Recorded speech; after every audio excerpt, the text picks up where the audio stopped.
kerajinan anyaman dari daun pandan milik Ibu Deni Moroyati.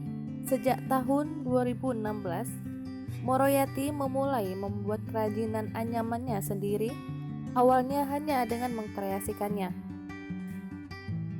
Seiring dengan berjalannya waktu, akhir tahun 2018, Ibu Deni Moroyati memulai mengembangkan produknya mulai dari jenis tas seri natural, bungo seri rampai, seri keruntung melenggang, dan seri cantik manis.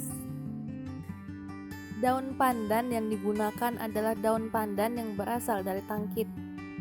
Jenis yang tidak berduri dipilih karena memiliki tekstur yang aman dan tahan lama sehingga nyaman digunakan. Pada akhir tahun 2019, Ibu Deni Moroyati mulai terus-menerus belajar serius menekuni beberapa cara teknik anyaman yang baik dan benar sehingga nanti mendapatkan hasil yang bagus.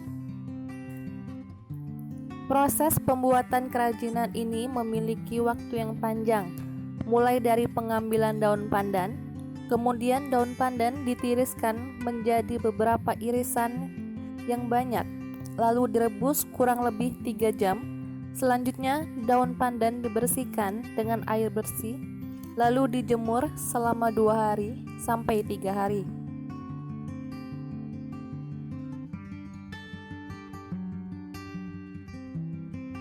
Atau sampai daun pandan kering.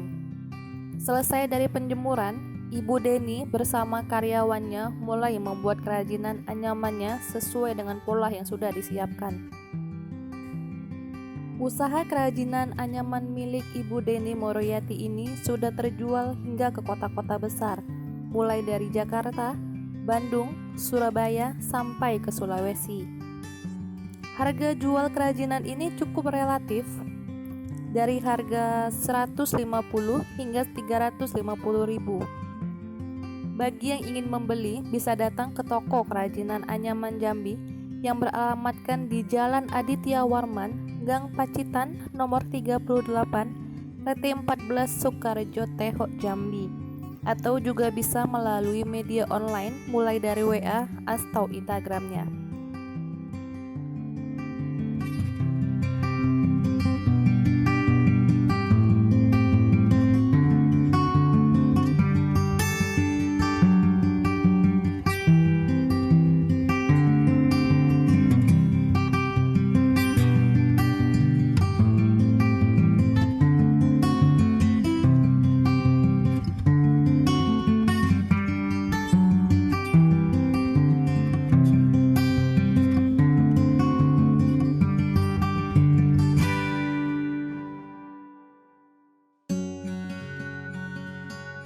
Awal mula usaha ini, Mbak, dan usaha sudah berapa lama usaha ini?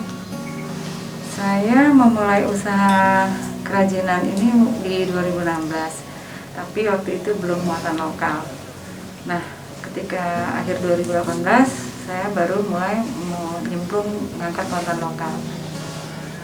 Jadi awalnya saya hanya mengkreasi, akhir 2019 saya mulai serius belajar menekuni beberapa teknik menganyam, dan lanjut sampai sekarang kami terus mendalami bagaimana cara menganyam yang semakin baik. Dan usaha kerajinan kami ini fokus pada kerajinan anyaman. Boleh diceritakan sedikit, Mbak, bagaimana proses pembuatan anyaman ini?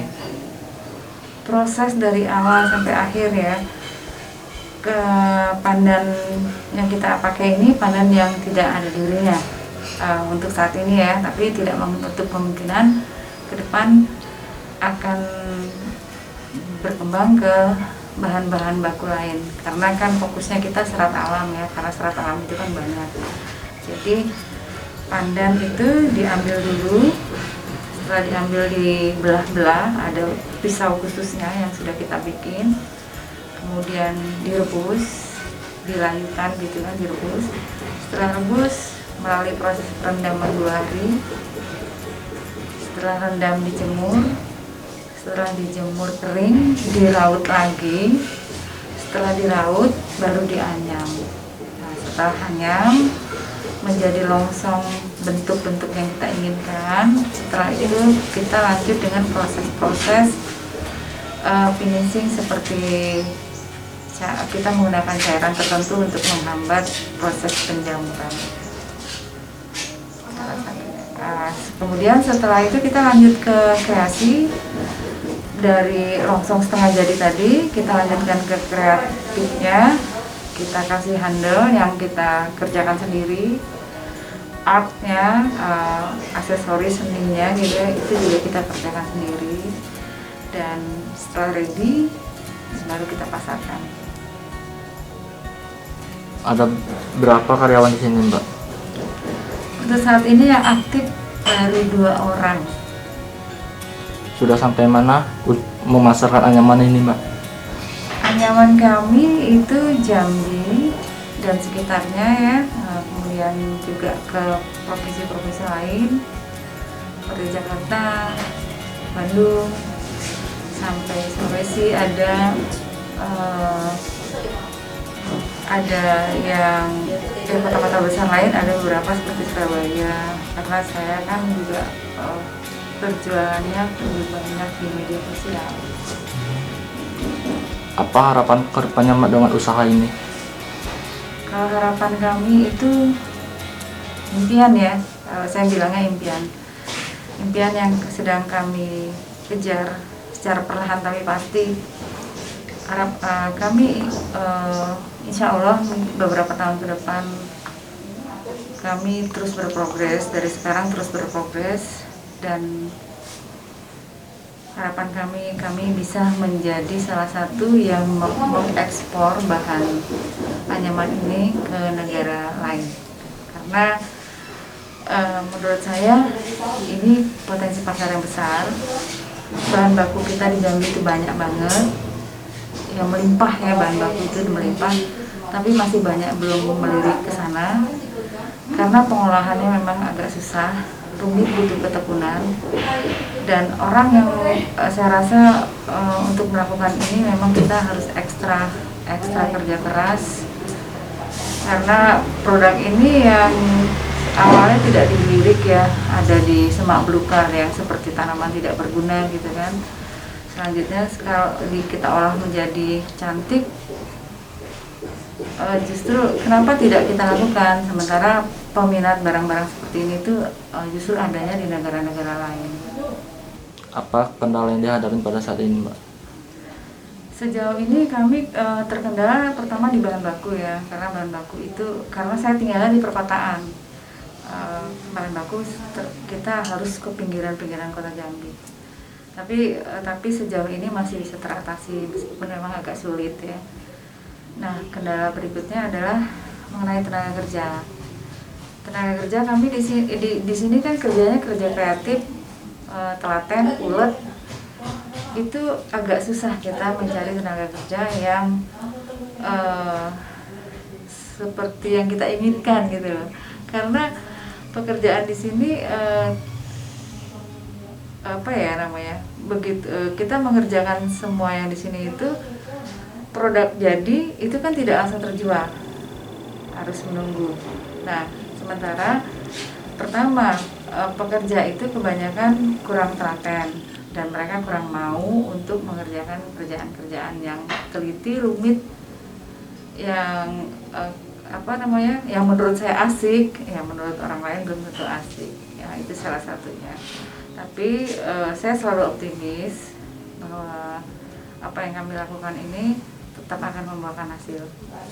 Sejauh ini apapun kendala yang kami hadapi tetap masih bisa kita atasi dengan segala macam ya, trial and error lah ya. Alhamdulillah berjalan dengan baik, yang berjalan dengan baiknya menurut saya, hingga produk kami juga banyak menghasilkan produk yang sudah diproduksi dan ditunggu orang begitu. Ada berapa jenis macam di sini, Mbak, anyaman?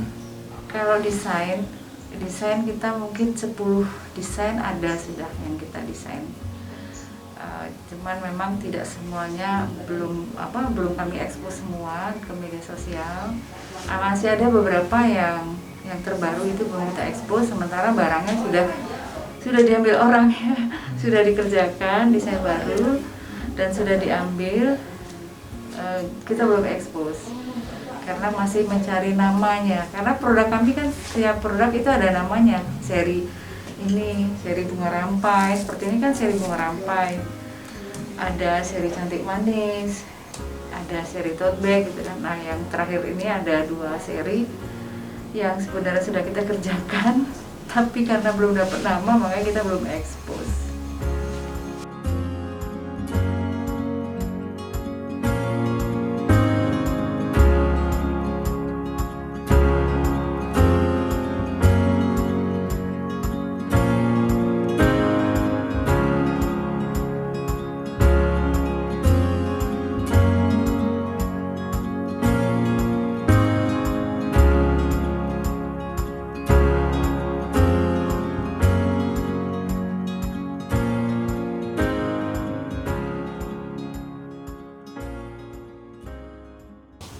Saksikan program Rumah UMKM setiap Sabtu, Minggu jam 4 sore, BTV menginspirasi.